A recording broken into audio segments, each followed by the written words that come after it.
right, we're rolling. Oh, we're rolling right Yeah. now? Okay. Yeah, this is Movie Goblins. Yeah. Welcome. A year in the making. All right. Okay. Rule number 1. This is not Joe Rogan. This is not Joe Rogan. No, it's not Joe Rogan.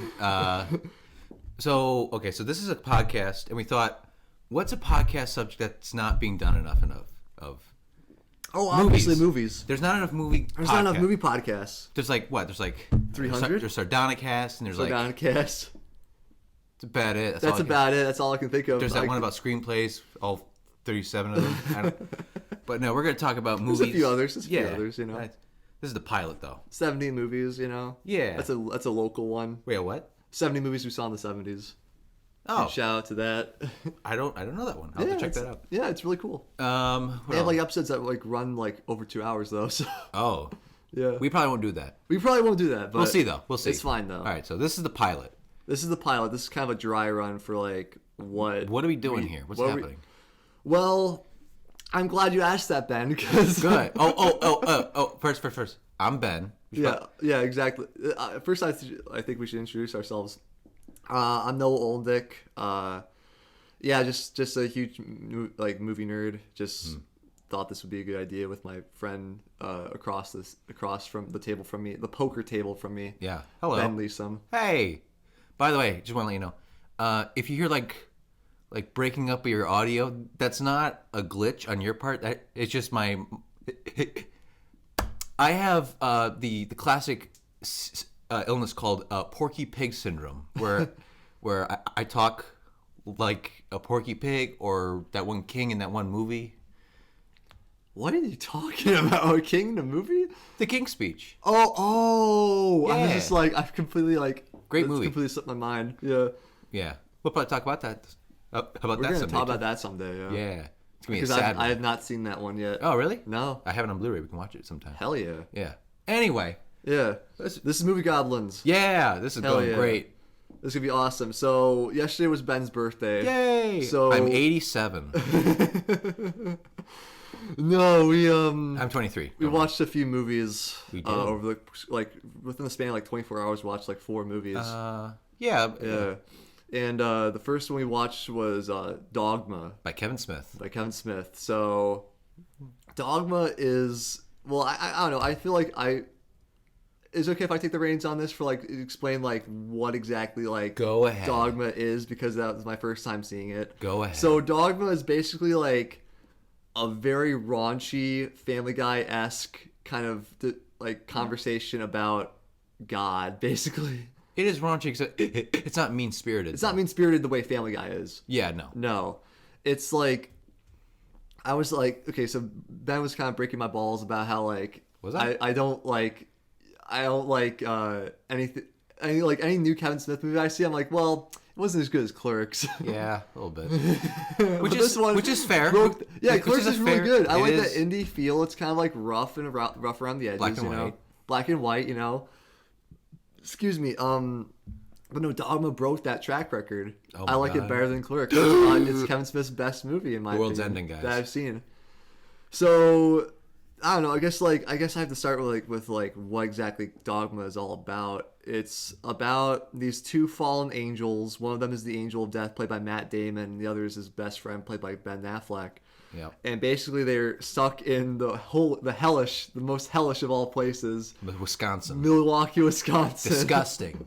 Bunch of disgusting cheese eaters over there. So they discover something in their mail about a way that they can basically get back into heaven through a loophole in Dogma. In the Dogma, where they can basically get back into heaven. But the catch that they don't know is that it will cause the end of the world.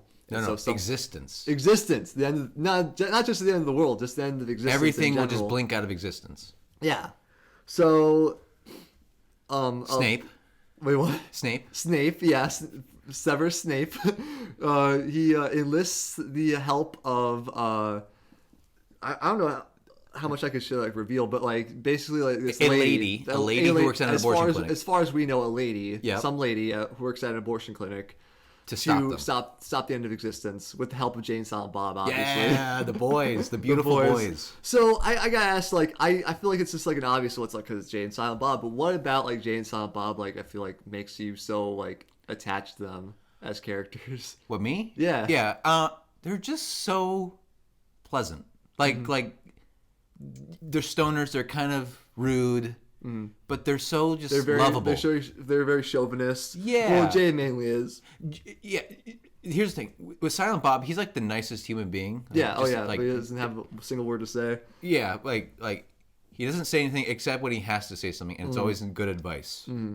And in this film, Except in Clerks too. well, that's like the one time. That was the one time. You can't expect him to hit it all the time. Like, come on, he's just a guy. He's got, it's not his problem. He has some advice, but in Dogma, the best thing about Dogma to me with Jay and Silent Bob is that they're central characters. But also they should not be there. Yeah, like they're very hapless characters. You don't want Jay and Silent Bob helping you save the world. Like half the time Jay wants to bang the main lady. That's his goal, and Bob. He also wants to, but he's just kind of there because Jay's there, because he's kind of just Jay's bodyguard, basically. He's the muscle. Yeah, and like, I don't. Well, in Clerks, okay. Here's a quick tangent with the first Clerks. What I learned about Clerks the second time I watched it with you, I realized that there's two sets of clerks in the movie. There's Dante and Randall and Jay and Silent Bob. Yeah. They're both clerks. Yeah.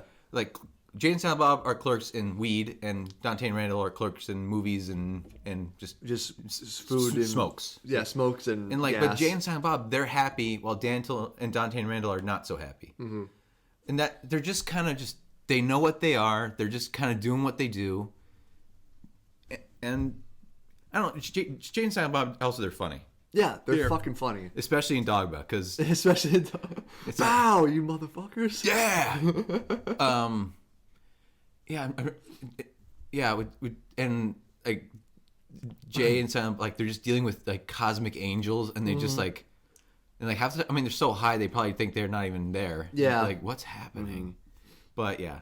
Yeah, no, and so they go along this journey, basically, like, just... To save the world. And all these, like, hijinks about, like... Poop monsters and shit George monsters. Carlin And George Carlin is a pope.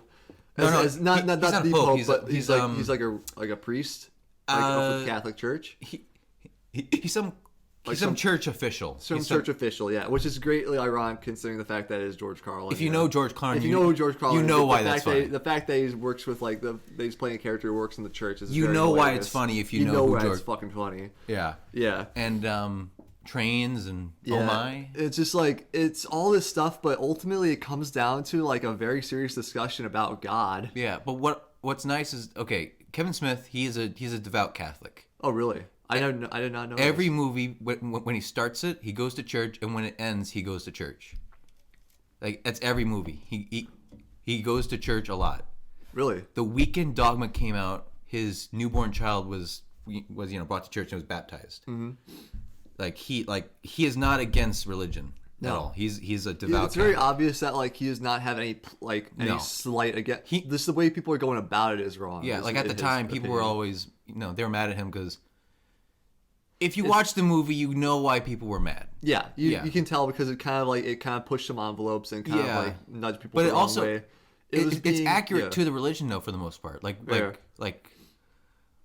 Okay, toward the beginning, a gag they have is there's these angels different names of angels and no one knows who they are because there's no movie about them. Because there's no movie about them. It's but Kevin as soon Smith, as they make as soon as there's a movie with Charlton Heston in it, then you know. Then you're a fucking scholar. Yeah, but Kevin Smith did his research. He knows the mythology. Yeah, or whatever you want to call it. As we put it in air quotes because we don't want to piss anybody off. No. Air quotes by the mic. But, mythology. Yeah, but what I like about it also is that it's not. It's not saying religion is bad. It's saying that, a scene with Rufus, who is the 13th apostle, who is played by Chris Rock. Because because that's funny. Yeah, I mean, it's funny. He's awesome in the movie. Yeah. But he talks about how don't have beliefs, have ideas, because people with beliefs they can do. Are willing to kill for them. Yeah, they can start a person can change an idea, but you can't change a belief. Yeah, which I think is the whole point of the movie. Yeah. It's the whole idea is just be open, but don't be set in a certain idea system. Which this is his best movie, I think, is because it's so poignant. adult and just it's just obviously when it comes off sometimes as like it's his most mature movie, ironically. With a movie with a shit monster is like his most mature movie. Yeah, it's not, I'm not even saying in the sense of like, oh, this is like R-rated. It's like for adults only. It's just like, but it's willing to have like actual adult conversations about the existence of religion in our society. Yeah, with Jay and Silent Bob. Yeah, with Jay and Silent Bob. And can we please like get to like? We can. I just want to get to that scene. What scene? Movies, the movie corporation. Oh, of course. Okay. Let's go. Let's take a step back real quick. Take a step back. All of Kevin Smith's movies, or like Clerks, Mallrats, Chasing Amy, Dogma, Jay and Silent Bob Strike Back, Clerks 2, Reboot, and the third Clerks. They're all in a Marvel-esque shared universe. Yeah, like, they all cross over. Universe. Yeah, they all cross over. Mm-hmm. And one thing that was the first appearance of this idea is in Dogma, is a place called Movies. Mm-hmm. It's basically like Burger King, but add a bit of Disney. It's like their big kind of conglomerate corporation kind of thing. Mm. And in this movie, the two angels want to go kill some people. Yeah, because they think it will get them in the favor of like the good graces of God. Again, by being vengeful.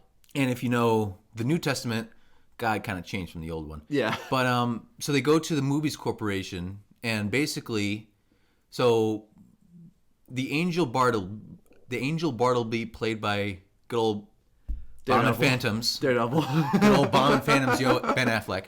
He basically knows all your secrets, I guess. Like he knows, as an angel, he knows.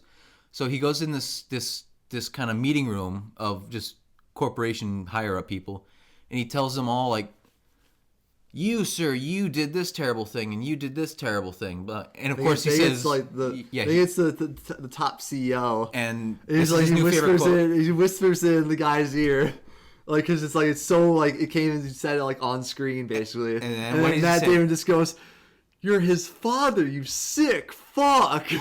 Okay. I'm sorry. We watched this movie like 2 days ago. I have heard that sentence repeated from Noah at least 60 times since then. Even in situations that does not apply. You're his father. We're eating dinner. It's that constantly. It's. I'm so sorry. That's okay. It's fine. I'm glad you liked it. But so basically, I mean spoilers, but not really. He kills everybody. Yeah.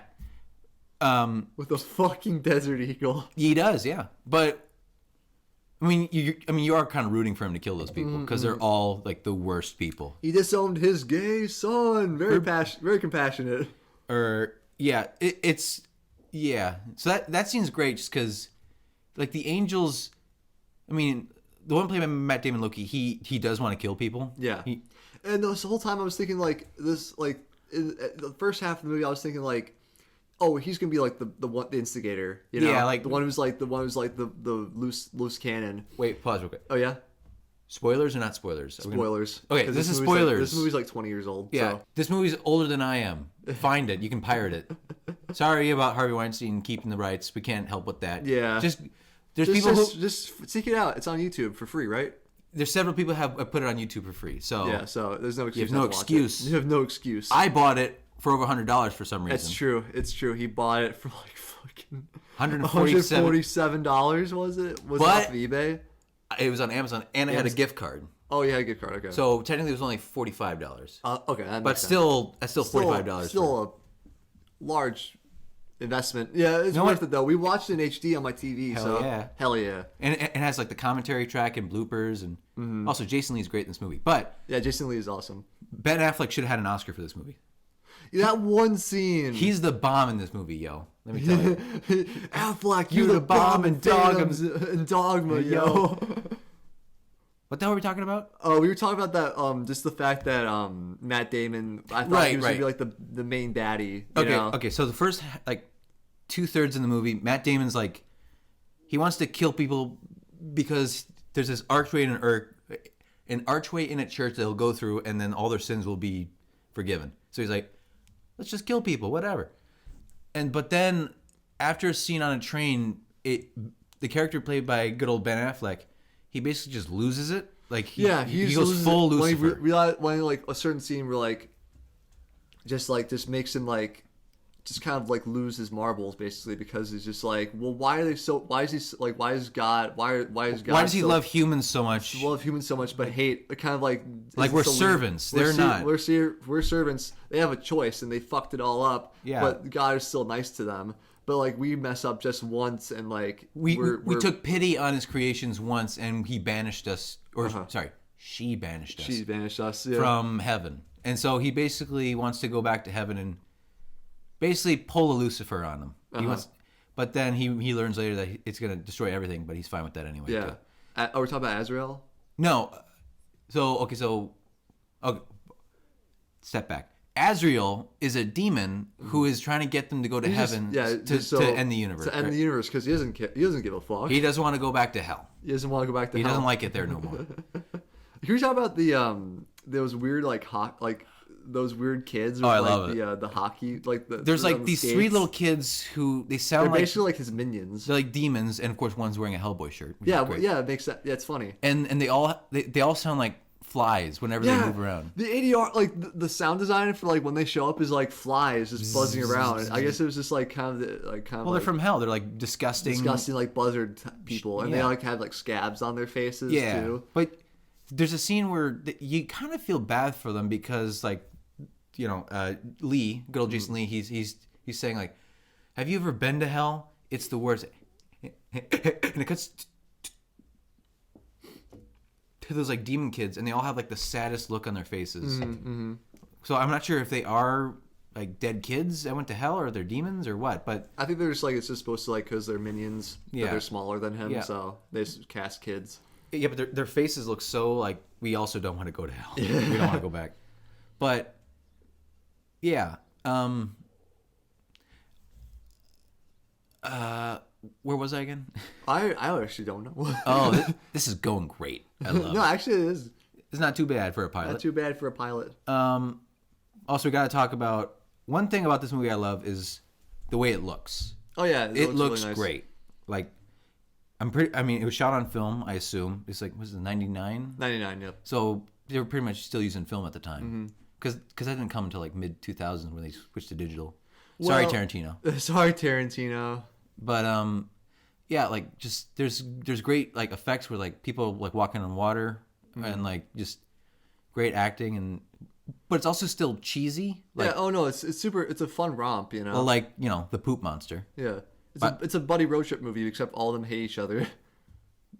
Wait, who? Like Jay and Silent Bob. Well, Jay and Silent Bob are buddies. His hetero partner for life. Yeah, of course. And but they like the lady hates both of them because like she hates Jay. She hates Jay. I don't think she hates Silent. She doesn't know enough about Silent Bob to like hate him. Well, he doesn't like. He doesn't say much. So well, he's not like want to do the things Jay says he wants to do to her. Like that's true. He also like he's always has her back. Like, that's true.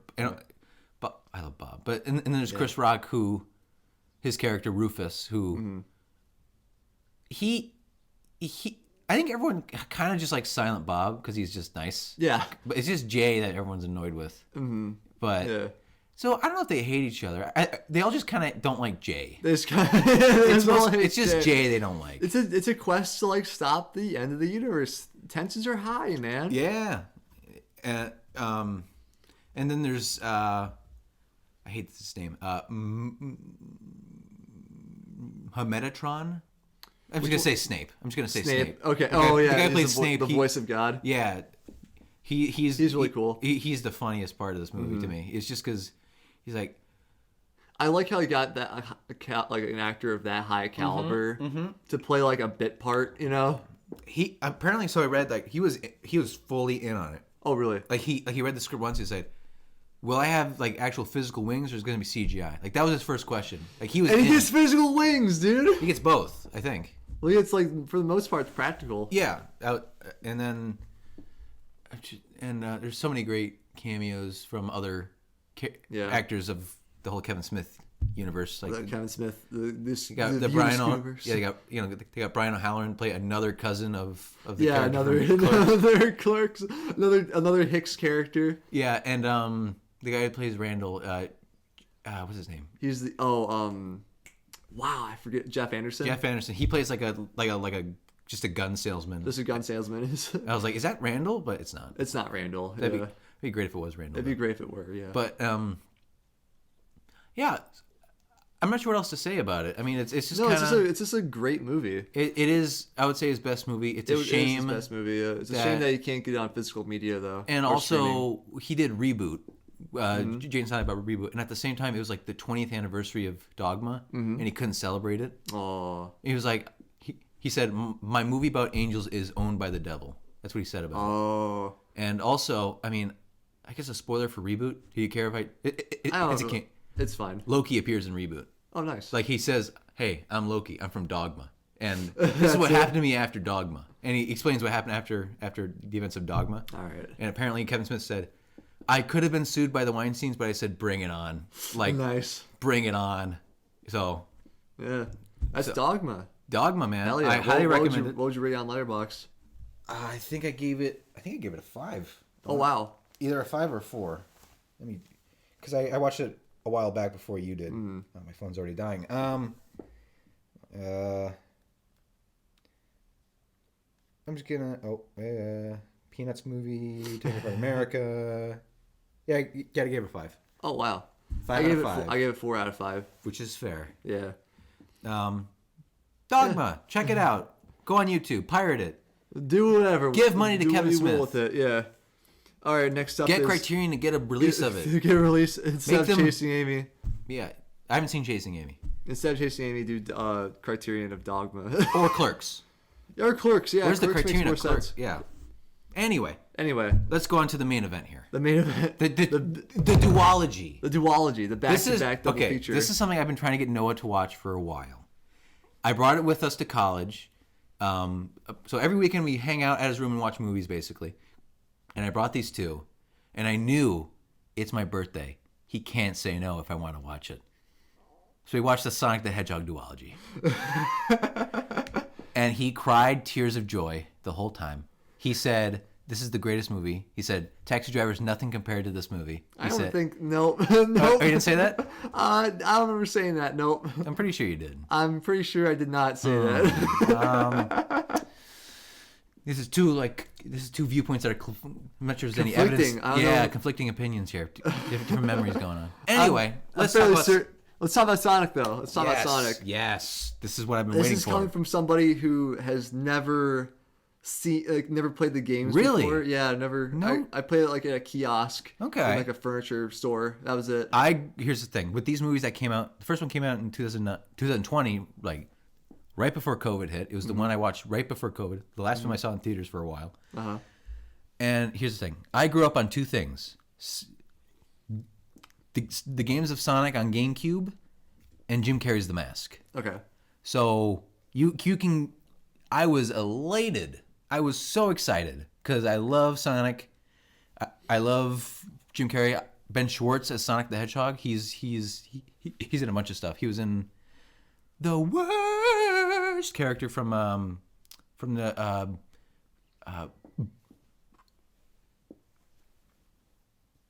Parks and Recreation. Have you ever seen that? I've never seen Parks and Rec. Yeah, so there's a character he plays who he's like the worst person. Oh. He gets some other characters in like scams basically, but he's like, "Hey guys, what's up? I'm the worst." He says that all the time. He's great in that show, but I was so happy when he was cast as Sonic. But since this is like one of this movie is so close to your heart, do you want to explain? I wouldn't say. Okay, I'm not saying it's a masterpiece. No. There's several problems with this movie. No, since it's based on a character so close to your heart, yes. Would you like to kind of explain the plot, just the I would. The cliff notes of the plot? Yes, I would. Thank you, sir. All right, let's take it back here. So the first movie. Let's talk about the first movie. So Sonic the Hedgehog lives on basically Green Hill Zone from the first game. He lives with an owl, which I don't think is from the games. Yeah, I was just like, I don't think she's from the games. But I like owls, so it's fine. Yeah. he's basically he lives with her and he has very big powers. He has very strong powers, speed and whatnot. And he's forced from his home from a tribe of Echidna, which if you don't know is good old Knuckles. That's his kind of species or tribe or whatever. So he's forced from his home from Longclaw, and he goes to Earth, and he hides out in a small town on Earth called Green Hills. Nice. For about 10 years. And he's basically gone a little insane because he doesn't talk to anyone for 10 years except himself because he can move so fast he can take place at like 2 places at once almost. So his only friend is himself. Then, okay, so he lives in this town, and then he basically has like a meltdown because he realizes he's all alone after playing a game of baseball by himself. And he causes like a big blackout surge that takes out half of the United States' power, which he probably killed some people. Like people on life support. Yeah, I didn't think about that. Yeah, don't worry. I thought it took out like only like the power like. No, it took out like the Midwest. Midwest basically. Wow. Yeah, like the satellites in space went down. That's how. Oh, okay. So basically, after that, the government brings in Dr. Robotnik, played by the wonderfully wonderful Jim Carrey. He's also insane.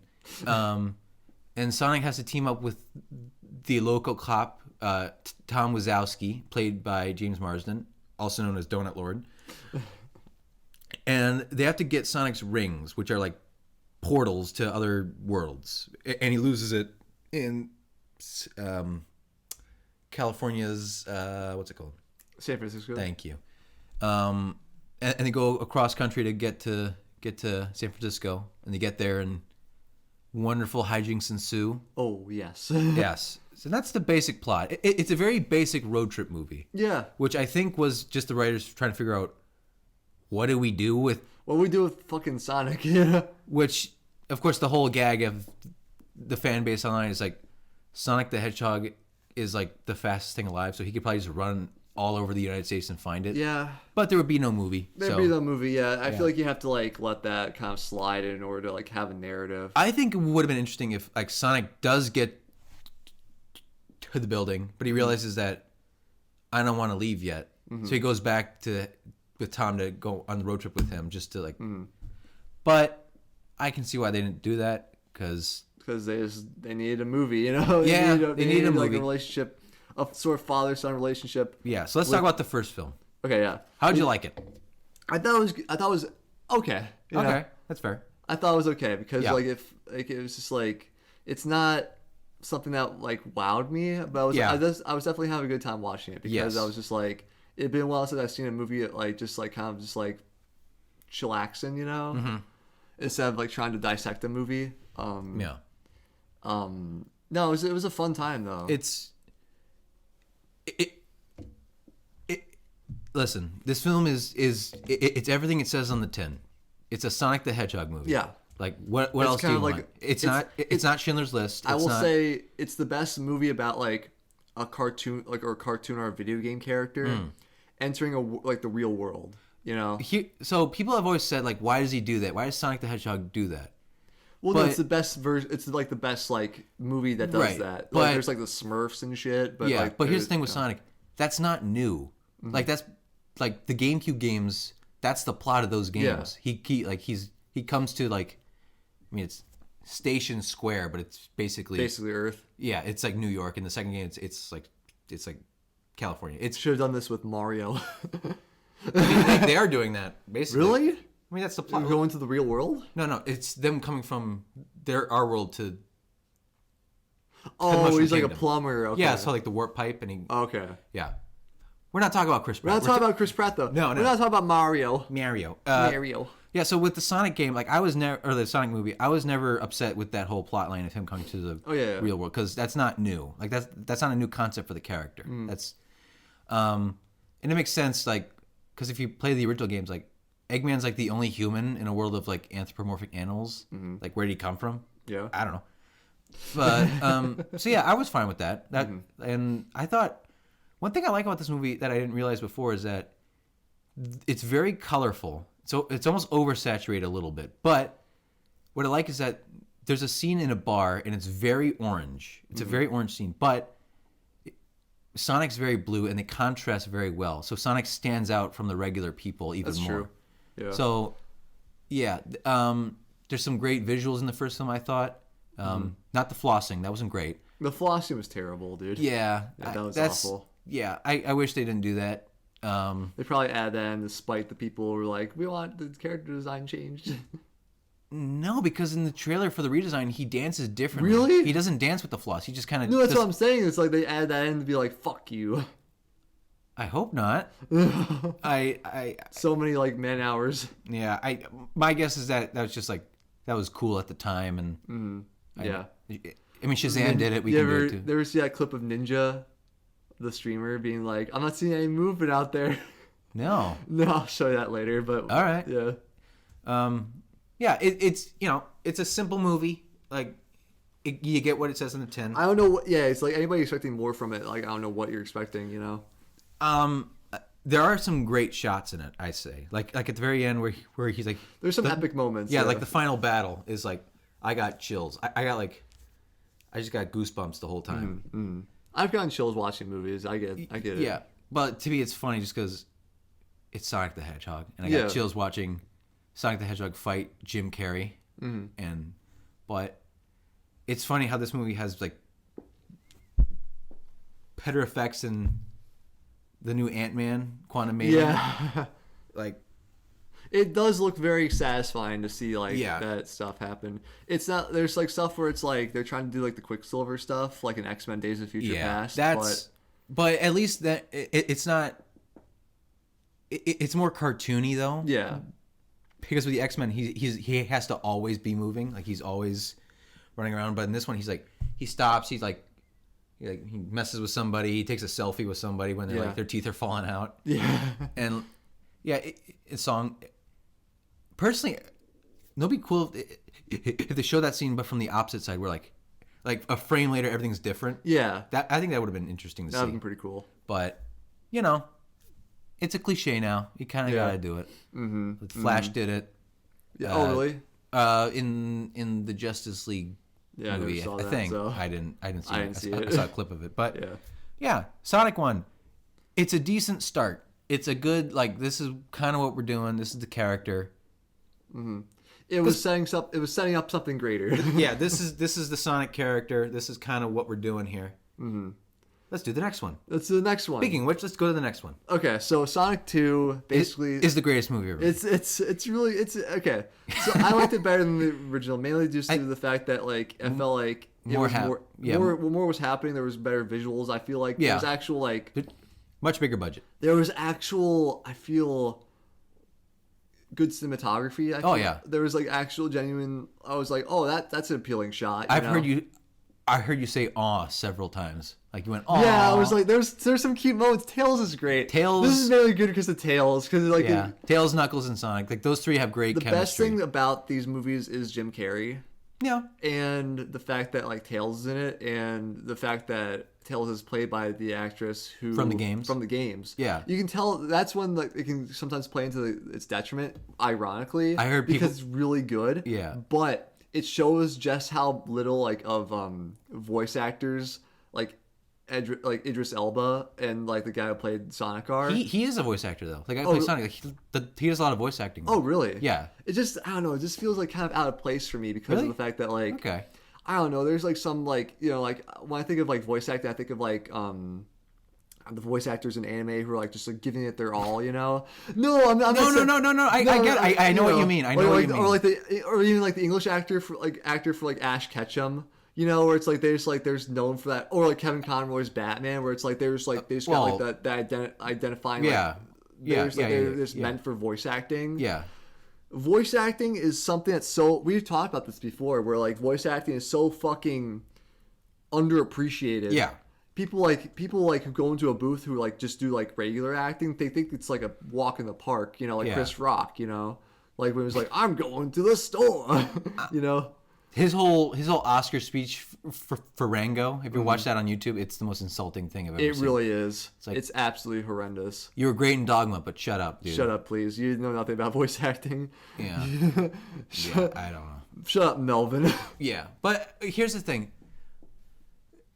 there's a difference between voice acting and the sound of a voice. Mm-hmm. Where like, listen, I could not think of a better actor for Knuckles than Elba. That's true. Like he was really good. brought it. That was true. Yeah. Like and if you play the games recently, like that character has just been has been turned into a complete idiot. Joke. Okay. Yeah. So like this is like So he's like like when he's turned into like a more serious character. Like he's a like the comedy doesn't come from him being stupid. It comes from him being so serious he doesn't understand just basic ideas. Yeah, just basic ideas. Like the whole like dot dot dot dot dot dot dot. That part killed me in the theater. But so it's not him being like totally stupid. It comes from him just not him being so focused on his goal he doesn't understand like just yeah. Yeah. And with Sonic, like this, I mean, I played all the games. This is his most emotional. Like Sonic is like, I'm going fast, yeah. That's about it. Like, there's no real. Well, there's like in the first movie. Oh yeah, the first movie when he's the first movie, he's dealing with like loneliness and stuff. He's depressed. He's like he should be medicated. Yeah, he does have major OCD. Yeah, which makes sense because, you know. I wouldn't say OCD, just like loneliness. Oh and depression. no, sorry, not OCD.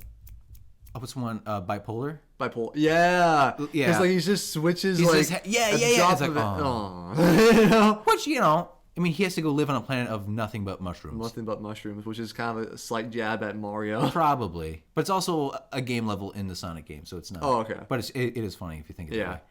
But yeah. So Sonic, this is like, especially in this one where he's talking to Tails and like Tails looks up to him and hugs him and like it's like it shows that he's appreciated by people. Oh yeah, like he's even more not alone than he was before. Tails is great. I love Tails. Tails is so cute. Tails he's great. I like. I'm trying to think. What was also you mentioned earlier that it looks better than the first film. Yeah, since the cinematography. Yes. The opening scene with the mushroom planet at night, where it's like yes! all the mushrooms are like, yes, oh I my completely forgot about that. Yeah, that was like one of my favorite parts. Yeah. Damn, no. Yeah, no. I was I'm trying to like find like I'm just trying to think of like a scenes scene where like really like there's like neon colors, you know? Yeah, and that was one of those scenes. Yeah, and first of all, it looks gorgeous because you know, if you know mushrooms, they do glow. Some do glow at night because you know the bioluminescence, and like the whole scene, like Eggman like tricks a bunch of like alien people. I don't know who they are, but like some alien guys come through like a ring portal, and he does a great reference to the first one he kicks a little like lever. He goes Parada Nicto, and like a big thing hits him and sends him flying. So like that whole scene. Was that like a reference to Army of Darkness? No, that was Latu Parada Nicto. The Day the Earth Stood Still. Well, yeah, that was before that, but like people would know that from Army of Darkness, though. Yeah, but it's also aliens too. Really? Like, well, yeah, but because on an alien planet, there's aliens coming into the portal. Oh, like Klaatu Barada Nikto. That makes more sense. That's yeah. Day the Earth Stood Still then. Yeah, that's a great movie too. That's a great movie. Yeah, maybe we should get around to watching that one. We can watch both versions. The one with Keanu Reeves. Yeah, that one's no. Maybe I don't know. We'll see how it goes. No.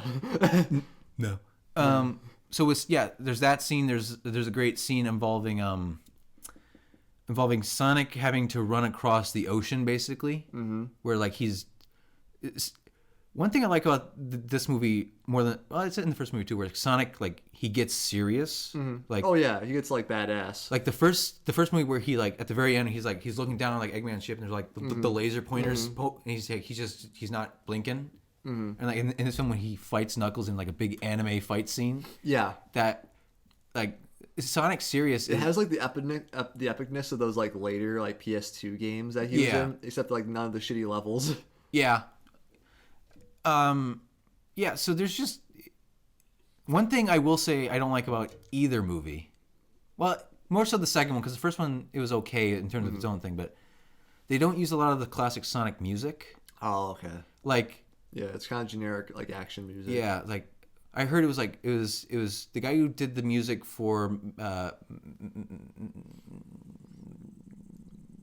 Max Fury Road. Oh, okay. And I was like, it's gonna be like electronic bass, action. It's like no, it's just kind of like generic choir, like background kind of, and especially like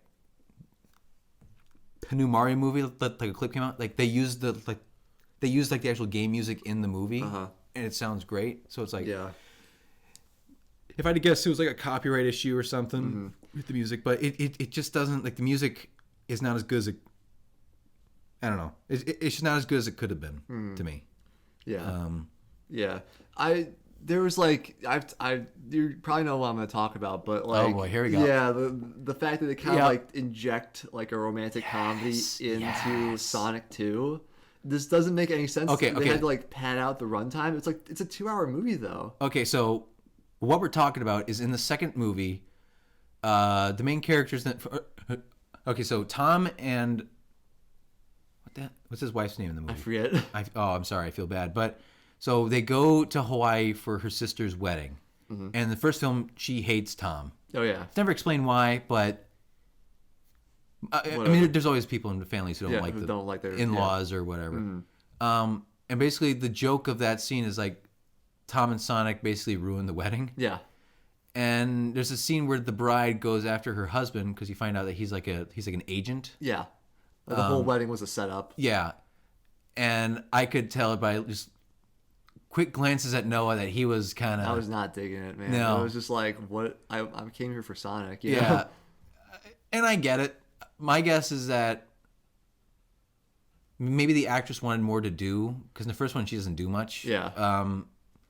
I just don't don't know know the point because that just ends like there's no like it Yeah. includes like, but then it's like it's never brought up again. You know? Yeah, I get it. Yeah, it's just like it feels unnecessary. That was to a common to- complaint. to stretch it out that long. Yeah, it is 2 hours, Yeah, but it's epic. it should have been like an hour and 40 in my opinion. Yeah, you probably could have cut out all that, All that, yeah. or at least cut it down a lot Or like because in pre-production, because like really when it all comes down to it, they need a reason why how they get Sonic and Tails out. You know, yeah, that and also, the plane that's there. the plane that's there. Yeah, I get it. they need to like fix that like another draft or something. Yeah. To me, the first time I saw it, this kind of movie, you know what's going to happen. Yeah. You know exactly. Sonic's going to be sad and Tails is going to get hurt.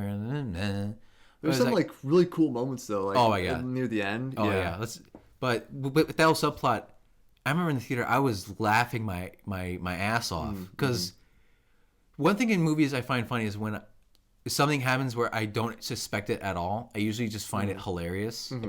So, like, the whole Judd Apatow, like, comedy shtick, I was crying because I don't know why I found it so funny. It's like... It's just because it was so out of left field. Yeah, and I was like, what is... One of my favorite jokes is the one where in my head I say, what is happening? Yeah. That always what cracks... What the fuck is happening? Why? What is this? What's happening? What's going on? But yeah, so... And you're right. They probably could have cut it down. Like, they go to the wedding, they mess it up, and then they get out. Then Like, they get out. it It could have been a lot shorter. Yeah, but... Yeah, I found it cute, Yeah. but... Like to make it like a 2-hour movie, it's just like Jesus Christ, you know? Yeah, you could have added more with Knuckles or something, but I didn't find that much of a problem with it. I know why people wouldn't like it, but to me, Yeah. it is a pretty small Yeah. part of the movie. So Other than that, I thoroughly enjoyed. yeah, Sonic 2. there in both movies there's some jokes I don't like, but Yeah. Where it's just like very obvious, like, oh Yeah. God, just kill me. But- you know? yeah, but I don't know. These are the movies where if they came out when I was a kid, I would have. You will have just died instantly. This would have been next to like The Mask or The Iron Giant and like my Sandlot, my classic childhood film collection. If this came out when I was younger, Nice. so that's why I like it so much. I know they're probably not very good movies anyway. Like if I look like beyond that, at least the first one especially. But I don't know. I'm excited for the third one. I am actually too. How would you rate the two movies, Noah? I would rate it. Okay, so for the first movie, I would rate it. Well, I would rate it on Letterboxd 2.5 stars. Okay, I feel like that's fair enough. that is fair. It's like basic stuff. Fun. Sonic, cute. Fun stuff. Sonic 2, I rated 3 stars. Yeah, I gave both a 3 Yeah. because I thought. So 3 to me is good. Like 3, Yeah, 3 is good. 3 is good. Below that, it's kind of and then, Beyond 4 that and 5 is beyond that is yeah. Yeah. So, yeah, I'd say check it out if you're a Sonic fan, or if you like furries, I guess. But you know, Yeah. I Check enjoyed it out if you're a fan of the series, you know, Or Jim if Carrey. you're not, you know, like me, Yeah, or if you like Jim Carrey. or if you like Jim Carrey, yeah. Jim Carrey, he gives it his all in the movies. Oh hell yeah. He has so much fun. All right, So- moving on to our Our last movie. We saw last night. Saw last night, Assault on Precinct 13 by John Yeah. Carpenter. The man, the boy, the Boy, legend. the legend, God, I would the love that. Czech. The guy Noah has a signed poster of, Yeah, I have a poster of the thing signed by John Carpenter. which may be stolen soon from his house. It might happen. We don't it know. might happen. We don't know. We don't know when it's gonna happen, but it could happen. It's probably happening soon. But So yeah, but I just want to get you just basically just before I get your thoughts on it, I just want to run down like the basic plot of it. Oh, Basically, and sorry. Before we, so he has seen it before last night. I did not see it before. So that was my first time seeing it. So okay, what's the plot? yeah. What's Okay, the plot, yeah. Noah? So basically, we saw this movie at what's known as the UW Cinematheque, which is a thing in Madison where it's a crowd. It's a kind of like a It's like a free it's like kind a of free. Well, it's based on it's supported by donations. Yeah. They have like huge, they can have like huge backers or like Yeah. people like who spare a few bucks. Yeah. Every screening. That they show these movies on the classic movies or contemporary movies on DCP and 35 millimeter on actual film. Yeah. And they show them. They're free to the public. And they show them like in like this one lecture hall, and also got curtains. It's got curtains and stuff. They got like 3 venues. They got the Marquee, the Chazen, and Vilas Hall. It's really cool stuff. I've seen like 20 movies there in my like 10 years that I've been frequenting the Cinematheque. And that was my first time there. Yeah, how'd you like it, by the way? Oh, it was awesome. Yeah. It's nice to go to a theater experience where no one's on their phone. Yeah, That's always nice. And they, no they one's like, stress like no phones. we will destroy you if we find you with a phone. It's like a little mini Alamo Draft House, And it's free too. and it's free. That's free. the best part. Yeah, it's the best part about it is that you get to see these great films for free. Yeah. But basically, Assault on Precinct 13 was a film made by John Carpenter. It's like it's not his first movie.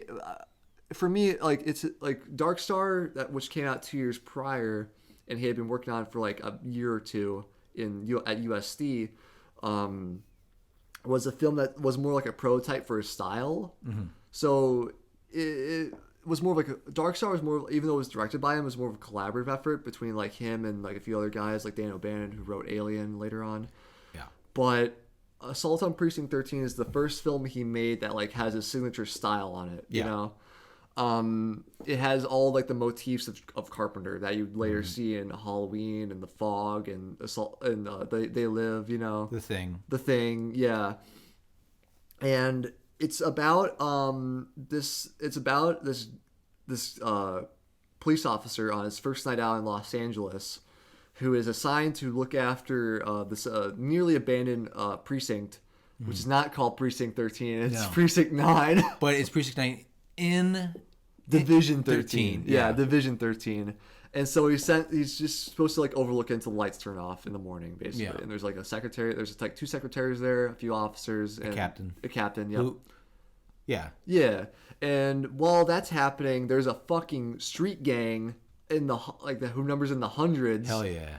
Who are pretty much terrorizing the neighborhood. We're also psychopaths. who are also just complete psychopaths, who basically like are out for blood, basically For no reason. Because of those in the opening scene of the movie, like six of their members are killed by officers. Oh yeah. Yeah, so they're pretty much on like a vengeful like They just kinda go around they have killing vendetta. people. They're just going around killing people for no reason because they're evil, and Why not just kill cops? yeah, exactly. Like why kill whatever. Yeah, it's whatever. It's fine. It's fine. They're crazy. They're It's crazy. They're crazy. It's fun. And they know no race. Yep. They're all inclusive hate gang. They're all inclusive psychopaths. They're all inclusive psychopaths. They don't like. There's like the leaders like Hispanic, like 2 Hispanic guys, a black guy, and a white guy. And they're all vegan They're all because they go after the ice cream man. they go after the ice cream man.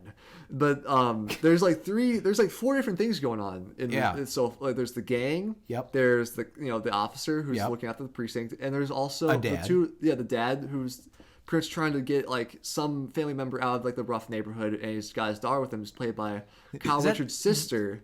Is that her nanny? Isn't it? I think her nanny. I think. Yeah. I'm not sure. Yeah, but like the girl is played by Kyle Richards' Oh, sister. God. No, we'll get to that. No. It's just yeah. Yeah, no, but Kyle Richards was in. She was one of the kids being babysat in Halloween. Yeah.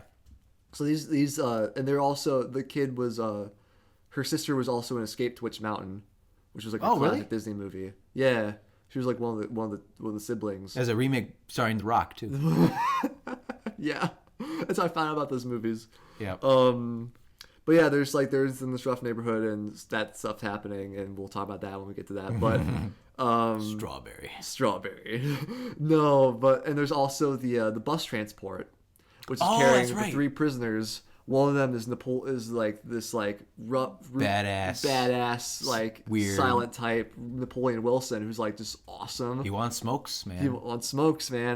And it's being transported by like the guy's head officer who's played by Charles Cyphers, who is in Halloween. He's lead sheriff. He's Sheriff Ray Brackett. In the original Halloween. Yeah. So it's like a lot of it's like one Carpenter regular. Also, the secretary in the Precinct is played. One of the secretaries is played by Nancy Loomis, who was Annie in Halloween. She was also the ex-wife. The ex-wife in Halloween 3. No. She's the actual wife who's the ex-wife of the guy. Lee Wallace. Yes. Yeah. But I like how she's like the ex-wife in Halloween 3. The one he directed. 4 years. Yeah. The one 4 years. The one alongside Tom Atkins, who looks like Tommy Lee Wallace. Imagine directing your ex-wife to be the ex-wife character in a movie. Yeah, to a guy who looks just like you. You know what? At least I'm pretty sure they remain friends. I think. I mean, hopefully, I hope so. I would assume so if you're directing your ex-wife. Yeah. So I'd also like, just to go off on a tangent, I like how she played an a ex-wife with kids 4 years after in Halloween 3, 4 years after playing a teenager in Halloween 1, you know? Well, that's implying she was a teenager while playing a teenager. That's implying that she was playing. Well, it's like because she was playing a teenager. Yeah, she was obviously like 25. Totally. No, that's oh my god. That's Linda. Yeah. Totally. Well, they both and said. He's like, no. Only Linda said that. Really? Yeah. Yep. Oh. So I love how like. I'm sorry, I'm going off on a tangent That's here about fine. Halloween, but like it's a podcast. It's fine. Lori is like the the nice girl. She's like the nice girl. She's like the Girl Scout. They call her the Girl Scout in the movie. Yeah. And Annie's like the asshole. She's like a sarcastic, sardonic asshole. And Linda is the bubblehead cheerleader type. Yeah. She's just like, oh my god. Oh my god. Oh my god. Totally. I can't believe they want us to read books. Totally. Yeah. I can always get my French book and my chemistry book. Who needs books anyway? I don't need books. But those 4, going back to Precinct 13. Yeah, we gotta get back. Anyway. Going back to Assault, these 4 storylines are happening all at the same time, around the same time in the evening in Los Angeles. Yeah. And so basically what happens, it's like the guy's taking like the dad. The officers, looking after the precinct, and the gang's out there, and this intersects with the dad who's trying he's lost. He's lost. He's basically and so lost. he's going to he's going to a payphone to try and call this person, have an address and whatnot. Have an address and stuff, and so but. The girl who she sees an ice cream truck, of course, and she's like, "Oh, I want to get ice cream, Dad."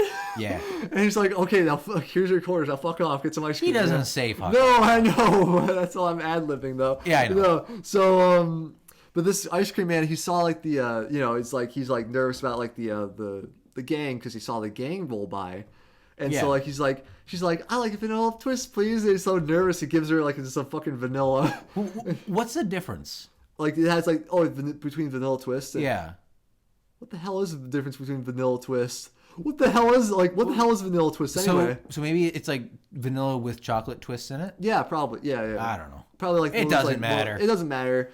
So. She's like, wait, this isn't vanilla twist. This is regular vanilla. I'm gonna go. She walks down like the street like a few blocks, and she realizes, wait, this isn't the ice cream I wanted. But that's not a few. That's not a few blocks. A few feet. Yeah. So but like the by that time the gang has like Already- has pretty much like terrorized the guy. He shot him. Not yet. But like Yeah, they like beat him up, and she walks up, she sees the guy with the fucking gun. Well, she doesn't see the guy with the gun in his hand, but like she sees the guy. And she's like like just a guy. She's like, I want vanilla twist, and she gets fucking shot in the chest. Yeah. Child It is- mortality. I've heard John Carpenter says he would not have done that now. Yeah, because he probably wouldn't have, like, he's more sensitive, he's more sentimental about it. Well, now, well, also he had his own kids too Yeah. later on, so he's like, so he wouldn't have. he done probably that. wouldn't have done that Probably wouldn't have later, done that, but yeah. it is very. That got a huge reaction from the audience too. Yeah, both laughing and not Both laughing and like, but I heard some people like be like, "Holy shit," you know? Yeah, it is. It's a very punctual scene. It's like from that moment, it's like, "Holy fuck!" You know, the whole time the gang didn't do anything. They didn't really do anything. They drove around. Like, they're just kind of like driving around, like kind of like almost killing people. Yeah, well, they also like. They're like kind of aiming their guns at people. They and, took a like, knife to their cutting hands and they themselves. poured blood into like a little bowl for some reason. Yeah, I don't know what that was about, it was but kind of like a bloodletting yeah, thing. I guess. But the whole time there's Like a no blood pact. there's no indication that these gang members are like real psychopaths. Like they're gang members, but they're not like Yeah, once he pulls out that pistol and shoots her, that's when it's like, oh shit. You know? like whoa, wait a minute, and like it's such a weird, cause like. I'm trying to describe it. He shoots her and then like, why does he just I guess because he's evil. he's vegan. He doesn't like He's ice cream. vegan. He doesn't like ice cream. I don't She know, wants but- vanilla twist, but she's getting strawberry. Yeah, that's a JonTron reference. JonTron. I want vanilla twist. Well, you're getting strawberry. They don't say that in the movie. Unfortunately, That would have made it very weird. The would whole be- tone would have been thrown off. the whole tone would have been thrown off if you said a catchphrase. Yeah. It would have been interesting though. No, yeah. So So like the father goes after them. He goes insane. He goes insane. Goes after them for revenge. It turns into like a revenge movie for like a little bit. for like a couple seconds. For a couple seconds, yeah. Well, that's going on. The guy in the bus transport. Yeah, It's so convoluted. yeah. No, it's just like Well, there's it's so things go- intricate. Yeah, trying to explain it is just like kind of. Yeah, we can explain it. Yeah, it's So not bad. basically, on the bus transport, a guy is sick, so they have to stop at the nearest precinct, which is Police Precinct 9. You know, in Yeah. Los Angeles. So. This guy's chasing. They stop there. They drop off the prisoners, 3 of them. One of them being Napoleon Wilson. Yeah. And They can't get a hold of the doctor. They can't get a hold of the doctor. Just being put on hold and stuff. Yeah. And this guy is chasing. It's dusk at this point. Yeah. And so the guy's chasing after the gang members. Pulls out the gun he got from like the ice cream man's truck because like the ice cream man was also holding. He was also packing. He was like, "There's the gun. Go kill him." Go kill him. Yeah, he's just like, glove department. It's like, good man. That's Good good. man. It's a good ice cream man right Yeah, there. and so he's like He gets him. shoots one of the guys. Yeah, No, he shoots he shoots the guy who shot his daughter. he shoots the very guy who shot his daughter. Yeah, so I know. I don't think he knew that. I think he just shot. He's like it was just happenstance, And then Then his gun's empty. They go after him. He ends up in the precinct, and so then that's when the assault happens. They sort of just like bolts. They just like they don't know what's going on. Bolts are flying. They're attacking the precinct with their weapons that they stole from like a munitions depot or something. yeah, it was like a few assault rifles and stuff went Some missing guns. at the beginning. Like the radio were said it. missing, yeah. With all silence, and so nobody can hear the sounds of like this. That was precinct clever to being- me. Like yeah, the idea like this whole gang. Somehow they're also coordinated, but whatever. they're very coordinated. They can they move the bodies away so people drive by who don't see anything that's suspicious. Yeah. Like there's no like the cars. They're very strategic. Yeah, which I found very clever to like Dude, the gang save members budget are too. like a mixture between Zombies zombies and the shape from Halloween. and also Because like there's an impending force, they don't speak like They don't speak. none they're, of like- them speak. I don't like the whole time. And it's interesting the idea that it's more of a cult than a gang. Yeah, honestly, It's because like- they don't care about dying. No, and they have like a little they have like a little flag and a little thing of blood. Cholo, and they smash the blood. smash the blood. Basically, yeah. they're marked. Yeah, they're marked for death. Yeah. Yeah, in the whole movie, The rest of the night is that them just trying to survive. it's just a George Romero movie at that It's just a point. George Romero movie at that point. It's like it turns into like a mixture between Rio Bravo and Night of the Living Dead. Yeah. So it's Oh, the happy ending. Yeah, but with a happy ending, yeah. And so, they're holding out. They're like just really great action sequences. Yeah. John Carpenter's not known for like action sequences, but like those were like really fucking cool. Well, it's like when he does them, they're not like in the conventional type of action sequence. It's like Chinese people doing flips and shooting. Yeah, lasers. yeah. Like you're thinking, I was thinking about Big Trouble in Little China too. Like that's the most action oriented one. That's like his least conventional like. That's thing. just a kung fu movie. That's just a kung fu movie. But no, it's just like they're holding out. Some people get picked off, like Nancy Loomis and one of the other prisoners. Why are you saying sorry? I don't know. I feel bad. Why? Well, here's the thing. Like these characters, like they aren't just like they are. She's kind of like a Barbara character, a little bit, because she's like starts freaking out. But here's the thing. Like I would be too. Yeah, it's true. I would absolutely be like, give them back. There's no sound. Why is there no sound? Yeah, and it does get a little kind of like grating a little bit at times. But it's also, I'm sure people would do that. Yeah, most people would do that. I would do that. Yeah. And so, it's not like these characters are like cardboard cutouts. No, they're very fleshed out. Yeah. So they feel like real people. Like in this predicament. Here's the thing. I want them to survive though. Yes. The whole time. I do want them to get out of this. Hey, notice that. Oh, sorry. Go ahead. I noticed that there's like only three key characters. Like no, like three musical cues. There's the main theme, the Windows like Napoleon Wilson's like yeah. And also it's like great music by the way. Yeah, great music. It's very very simplistic. Well, it kind of because it has to be because they're on a budget, so yeah, they had to be efficient with it. It's just John Carpenter. Just John Carpenter banging on keyboards. But there's also like the very smooth, like angelic, like doo doo. Yeah. There's like only three of those, man. And it's so fucking effective. Yeah, I would. Yeah, you're right. There's only like three musical cues in the movie. But it works because it's kind of like the Jaws scene where it's like bum bum bum bum. It's like something's happening. Something's yeah. It's like, and that's like, oh god, that theme music is so fucking good. Like, well, okay. Here's the thing. At first, I was like, "This is good." It did kind of get a little like. It did kind of like They feel like kind of like it could have like been tightened up a bit. No. Here's the thing. His music is like a joke, a really good joke, where it's like at first it's good, then it gets a little old, but he keeps doing it so long it gets so good that it's like it's even better than it was before. So you kind of like got tired of it, but then you're like, oh, yeah, you're revamped for it. Yeah, let's do it. Let's go. I fucking love this movie, dude. Oh, good. I'm glad. No, it's just like everything about it kind of just works. It's like a Western. It's like He always wanted to do a Western, and he never did a Western. This is the closest he ever got to making a Western. In my I opinion. mean, it's vampires. Well, I don't know. That takes place in the West. It took place in the West. This takes place in the West too. I mean, like a classic. I know. Not California. Not California, yeah. But no, it's just a great. Nice. Yeah, it's just a great fucking movie, dude. It is great. Yeah, what'd you rate it? I gave it 3 stars out of. No, sorry. 3.5. 3.5. Thank you. 3.5. I give it 4. Yeah. Because despite all its flaws, it's just a very entertaining piece of work. It was again. I knew the ice cream killing scene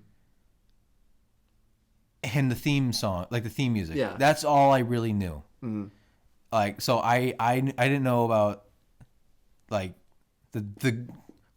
my favorite character is like the main cop character who's black, like black cop character. Yeah. He's just the best. He's just, so chill. Yeah, he's like, I don't know. It's a goddamn siege. Yeah, and also there's this great line in the movie where it's like, how about black? He's like, for 30 years. For 30 years. That's, I love those kind of. By the way, they're talking about coffee, not. Yeah.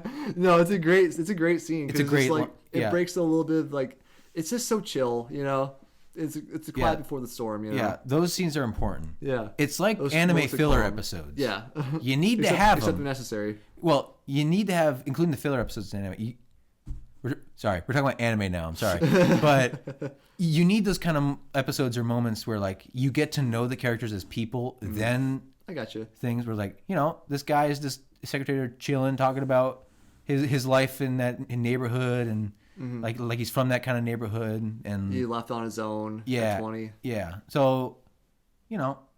like, I think. I don't know if I should say this. Should I say this? What? You can edit it out if it... No, it's just... I have not seen John Carpenter's version of The Thing in a long time. I think I like this more. Oh shit! Yeah. Again, I have not seen his version of Thing in like 10 years, so I probably got to watch it again. Yeah. We'll watch it. We'll do the podcast on Yeah, it. we'll probably get. But I around to remember it. in that one, like a lot of the characters kind of felt the same. Yeah. There are guys who are stuck and they're stuck. scared. They're scared. In this There's film, not enough room for like fleshing out. Who yeah, they there's are no as like people. variety. Yeah. Like in this film, I it's get like you. like there's like this badass kind of killer going to death row. He's like, I'll tell you why I did He's it. kind of like a jive talker. Yeah, but like the black prisoner. You kind of get to know him like more than any of the characters. Each in the character Thing. feels distinct. Yeah, but in the Thing, it's like there's Kurt Russell and then there's everybody else. Well, there's Kurt Russell, the scientist guy, Keith David, and everybody And else. everybody else. So- that's valid. Yeah. But of course, actually no. I got to go with the sci-fi over the police drama. The monster effects make up for any faults in the Thing's story to me. Okay, so you're. I now retract my statement. You retract your statement. Yes, I do retract my statement. Yeah. But it's a good movie though, right? oh, I loved it. Yeah. I mean, John Carpenter's the best. He's He the is man. the best. He's my favorite director of all time. Who is mine? I didn't even think about that. I'll get back to you on that. Okay. Yeah, he's up there. Yeah, it's impressive that this is his second movie. That's like it's well. I mean, to me, it's his first movie. To me, Yeah, to me, it's his first movie as well because it's as like his own. his first true movie. Yeah, his own Not college like, student not film. like a student film. Yeah. Yeah. I've not seen Dark Star though. Dark Star's good. I like Dark Star.